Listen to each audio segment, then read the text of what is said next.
Welcome to our channel. Today we how to disable Google Drive upload actions in automation tools. Quick tutorial step by step clearly. Open your automation tool of choice. Navigate to the settings or configuration section. Look for the option related to integrations or connected applications.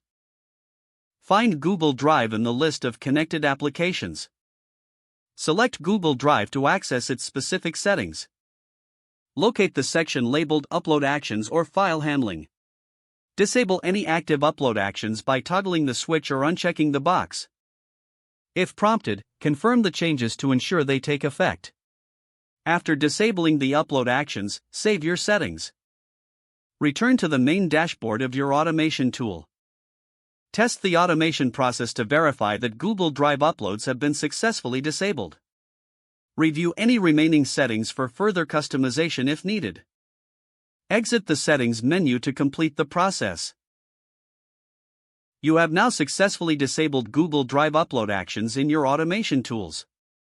If the page does not load, refresh the browser or try again in a private or incognito window. Make sure you are using the correct email address, then retype it carefully to avoid small typos. If your password is not accepted, use the reset option and create a new. Check your spam folder for verification or security emails, then complete any requested confirmation steps. Enable two-factor authentication if available to improve account security and reduce unauthorized access risk. After signing in, review your profile details so your contact information and settings are accurate and current.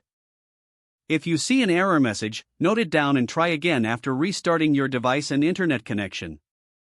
Log out when you finish, especially on shared devices, to keep your account and payment information secure. If the page does not load, refresh the browser or try again in a private or incognito window. Make sure you are using the correct email address, then retype it carefully to avoid small typos.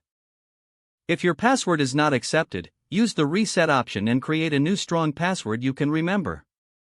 Check your spam folder for verification or security emails, then complete any requested confirmation steps. Enable two-factor authentication if available to improve account security and reduce unauthorized access. After signing in, review your profile details so your contact information and settings are accurate and current. If you see an error message, note it down and try again after restarting your device and internet connection. Don't forget to like this video and subscribe to our channel for more step-by-step tech guides.